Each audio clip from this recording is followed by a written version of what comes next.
Bonjour mes chers, j'ai décidé de commencer une playlist sur les calculs commerciaux. C'est une matière très importante pour des filières, pour les techniciens comptables et pour les techniques de vente.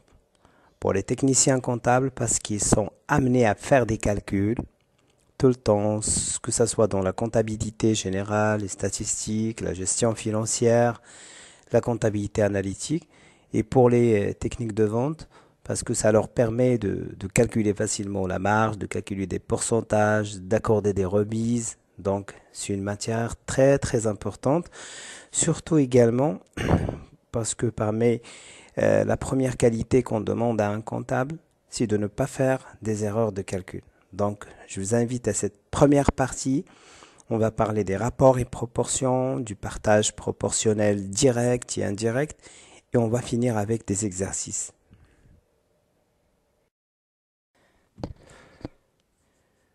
Donc, j'ai fixé comme objectif 5 points. Premièrement, on va voir l'intérêt de la matière des calculs commerciaux. Deuxièmement, comprendre la définition de rapport et proportion. Troisièmement, comprendre les propriétés des proportions. Quatrièmement, appréhender le partage proportionnel direct. Et cinquièmement, appréhender le partage proportionnel inverse. Alors la première partie des calculs commerciaux, c'est l'intérêt de la matière des calculs commerciaux. L'intérêt de cette matière est simple. C'est tout d'abord d'aider les stagiaires à ne plus faire des erreurs. D'aider les stagiaires à ne plus faire des erreurs. Les aider également à comprendre les mécanismes de calcul des remises, de calcul des pourcentages, de calcul des intérêts, et également ça leur montre comment on calcule les remises. C'est une matière très importante pour ces deux cycles de formation, que ce soit pour les techniciens comptables, parce que la première qualité d'un comptable, c'est tout d'abord de ne pas faire des calculs.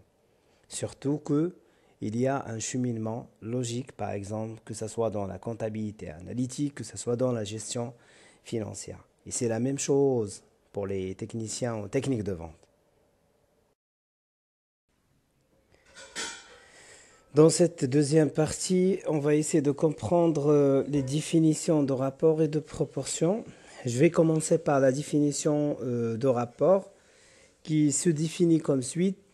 Rapport est le quotient de la première mesurée par un nombre A et la deuxième mesurée par le nombre B. Donc un rapport c'est A divisé par B.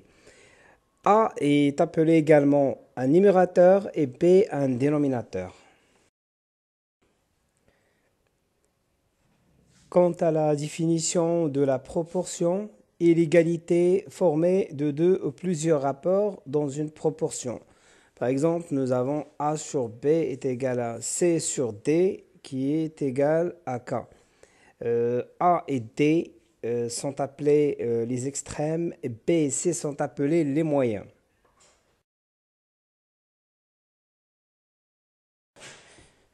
Troisième partie comporte les propriétés des proportions. Donc la première propriété, c'est que le produit des moyens est égal à celui des extrêmes.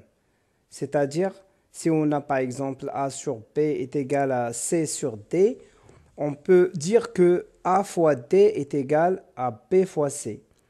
Et également, comme proportion, nous avons le principe de la permutation des moyens et des extrêmes, ou bien les deux à la fois. C'est-à-dire, on peut les changer on peut changer de place, parce que permutation, ça veut dire changer de place. Et nous avons également d'autres propriétés. C'est par exemple, nous avons A sur B est égal à C sur D. On peut dire également que cette propriété, cette proportion est équivalente à A plus C divisé par B plus D, ou bien équivalente à A moins C sur B moins D. Pour bien comprendre cette troisième partie, j'ai préparé deux exercices. Le premier exercice, on a par exemple la somme de deux nombres qui est de 352 et le rapport est de 29 sur 59. Donc là, je vous demande de calculer ces deux nombres.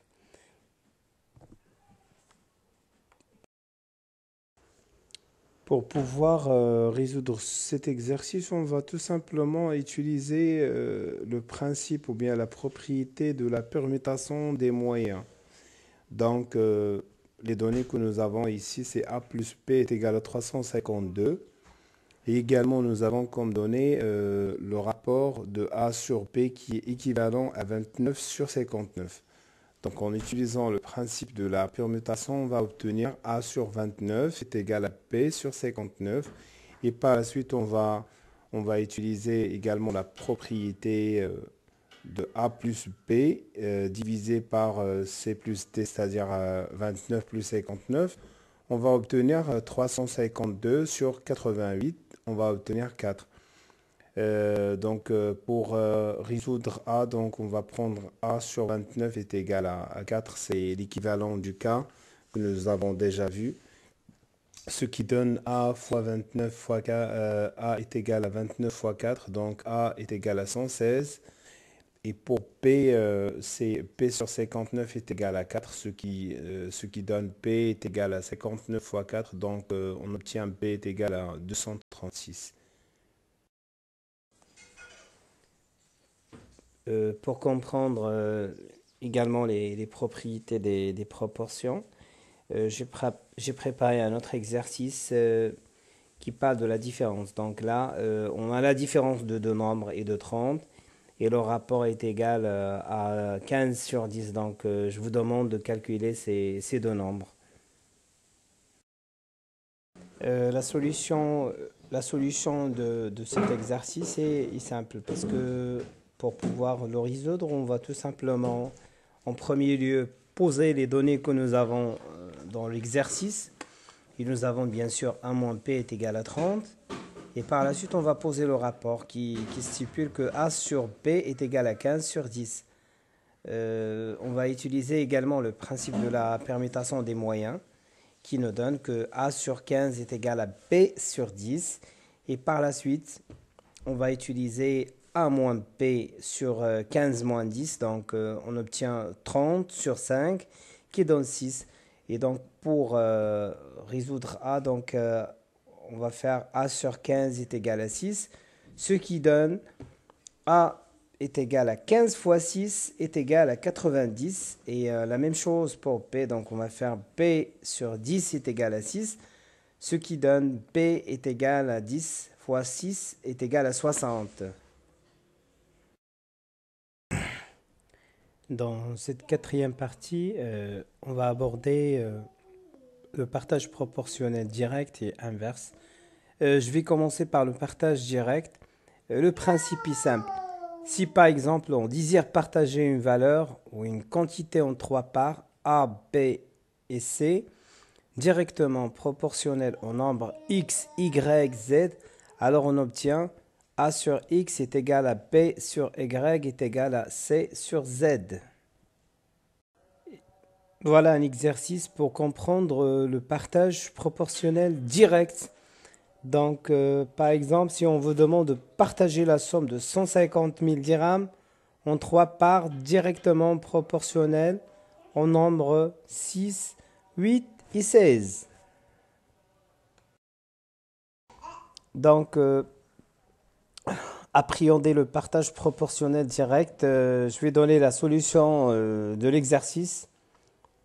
Tout d'abord, on doit poser ces éléments. A sur 6 est égal à B sur 8 est égal à C sur 16, ce qui donne 150 000. Ça, c'est le total à partager sur 30. 30, c'est la somme de 6, 8 et 16, ce qui donne 5 000. Donc, si on veut calculer A, B et C, on va procéder comme suit. On va mettre A sur 6 est égal à 5 000.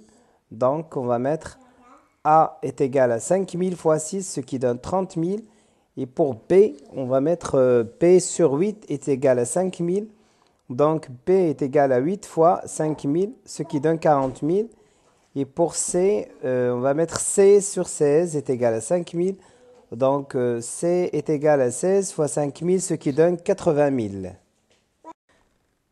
Je préfère faire un exercice sur le partage proportionnel direct. Voilà un exemple.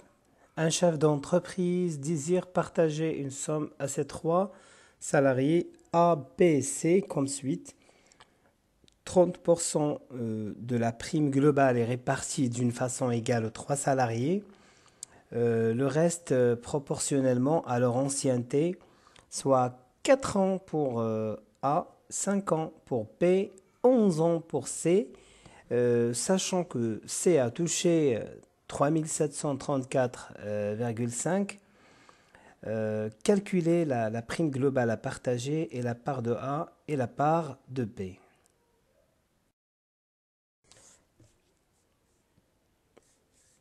On va essayer de résoudre cet exercice. La prime donc, est divisée en deux parties.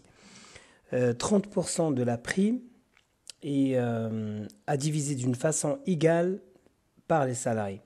Et 70%, on va essayer de la diviser selon les données que nous avons. C'est-à-dire selon l'ancienneté. Donc le partage égal, chaque salarié doit percevoir 0,3, c'est-à-dire c'est 30% de la prime, divisé par 3 salariés. On va obtenir 0,1 du montant global de la prime va être touché par chaque salarié. Pour le partage proportionnel, nous avons ici A divisé par 4 est égal à B divisé par 5 est égal à C divisé par 11. Et ceci n'est rien que 70% du montant de la prime. C'est-à-dire là, on va obtenir A plus B plus C divisé par 20. 20, c'est la somme de 4 plus 5 plus 11, ce qui donne 0,70 de la prime divisé par 20. Donc, le partage proportionnel, c'est K est égal à 0,035 de la prime globale. Donc, si on veut calculer la part de A, on va faire tout simplement A sur 4 est égal à 0,035 de la prime, ce qui donne A est égal à 0,035 de la prime fois 4, ce qui donne que A doit toucher 0,14 de la prime. Et B va toucher 0,035 de la prime multiplié par 5, ce qui donne 0,175 de la prime. Et C doit toucher 0,035 de la prime fois 11, ce qui donne 0,385 de la prime.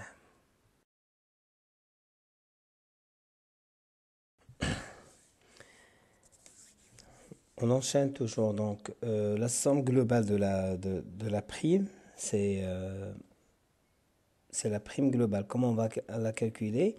Nous avons une donnée. Nous avons que C il a touché une prime de 3734,5 qui est l'équivalent ici de 0,1% de la prime plus 0,385 de la prime, ce qui donne 0,485 de la prime globale. Donc la prime ici est égale à 3734,5 divisé par le pourcentage de C, ce qui donne 7700. C'est-à-dire que la prime globale est équivalente à 7700. Donc maintenant c'est facile de calculer la part de A, puisque A, sa part c'est 0,1 de la prime, plus 0,14 de la prime, ce qui donne 0,24 multiplié par 7700, ce qui donne 1848. Et pour B, c'est la même chose, donc il obtient 0,1 de la prime, plus 0,175 de la prime, c'est-à-dire c'est 0,275 de la prime. On va la multiplier par la prime globale, ce qui donne un montant de 2117,5. Maintenant, je vais aborder la cinquième partie qui parle du partage proportionnel inverse. Le principe est simple. Dans ce principe de partage, les parts forment les inverses des nombres qui mesurent le critère choisi une suite de rapports égaux, soit A, B et C, et les parts à déterminer inversement proportionnelles au nombre x, y et z.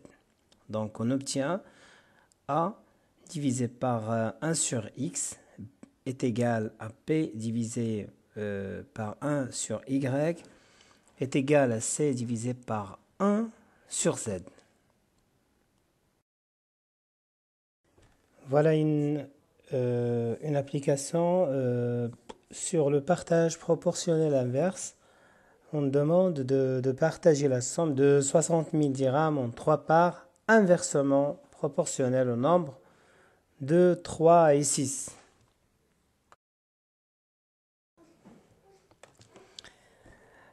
Et voilà, donc la solution est toute simple. Donc on pose A divisé par 1 sur 2 est égal à B divisé à 1 sur 3 est égal à C divisé par 1 sur 6, ce qui donne A plus B plus C divisé sur 1 sur 2 plus 1 sur 3 plus 1 sur 6, ce qui donne 60 000 dirhams sur 6 sur 6, c'est-à-dire 1, donc c'est 60 000. Donc on obtient 60 000. Et donc, pour déterminer la part de A, on va multiplier 60 000 par 1 demi, c'est-à-dire par 1 sur 2, ce qui donne 30 000. Et P, donc c'est 60 000 fois 1 sur 3, qui est égal à 20 000. Et c'est 60 000 fois 1 sur 6, ce qui donne 10 000.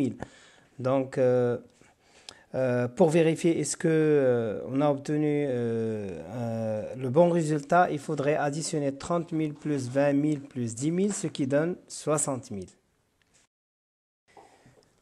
C'est une application quand même générale, c'est une application quand même complexe, générale, parce que il y a le partage proportionnel direct et le partage proportionnel inverse à la fois, les deux à la fois. Et également, c'est un peu compliqué par rapport à tout ce qu'on a vu tout à l'heure. Donc, je lis l'application. Nous avons A, B, C. C'est des personnes qui doivent se partager un héritage proportionnellement à leur nombre d'enfants, soit 2 enfants pour A, 3 enfants pour B et 4 enfants pour C. Et inversement proportionnel à leur âge. 30 ans pour A, 40 ans pour B et 50 ans pour C.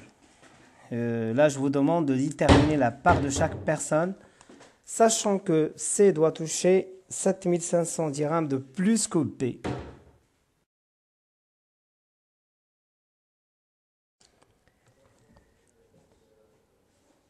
Voilà des indicateurs qui vont vous aider à résoudre cette application. On va poser le problème comme ainsi. Donc, nous avons A, B et C. On va les considérer comme les parts de ces personnes. D'accord? Donc, on va les poser comme suite. Donc, A est divisé par 2. Si vous vous rappelez 2, c'était le nombre d'enfants. Divisé par 30. 30, c'est l'âge. Est égal à B divisé par 3 enfants, divisé par 40 ans, est égal à C, divisé par 4 enfants, divisé par 50 ans. Et nous avons une information pertinente, c'est que C doit toucher 7500 dirhams de plus que B, c'est-à-dire on va la poser comme suite. C est égal à B plus 7500. Je vous invite donc à réfléchir un petit moment avant de vous donner la réponse. Je vais essayer donc de résoudre cette application. Donc on va procéder comme suite. Tout d'abord, on va prendre B sur 3 sur 40 est égal à C sur 4 sur 50. Et après, on va remplacer C par la donnée pertinente dans l'application. C'est-à-dire, nous avons C est égal à 7500 plus P. Ce qui donne B sur 3. B sur 3 sur 40 est égal à B plus 7500 sur 4 sur 50. Et après plusieurs calculs, bien sûr, on va obtenir à la fin que P est égal à 112 500. Donc c'est facile de calculer C puisqu'on a la formule, on a C est égal à 7500 plus P. Donc là on va faire C est égal à 7500 plus 112 500 et on obtient 120 000. Et par la suite pour A, on va faire la même chose et on va obtenir 100 000 pour A. Pour finir en beauté, j'aimerais parler de deux choses. Grandeur inversement proportionnelle et grandeur directement proportionnelle. Je vais commencer par grandeur directement proportionnelle. Donc on dit que deux grandeurs sont directement proportionnelles lorsque l'une devenant un certain nombre de fois plus grande ou plus petite, l'autre devient le même nombre de fois plus grande ou plus petite. Pour les grandeurs inversement proportionnelles, c'est lorsque l'une devenant un certain nombre de fois plus grande, plus petite, l'autre devient le même nombre de fois plus petite ou plus grande.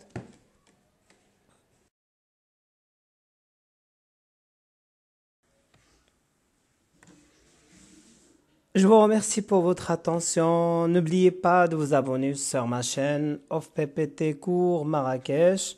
Je vous souhaite bon courage et bon sang et bonne chance. Ce n'est que le début. Allez, au revoir.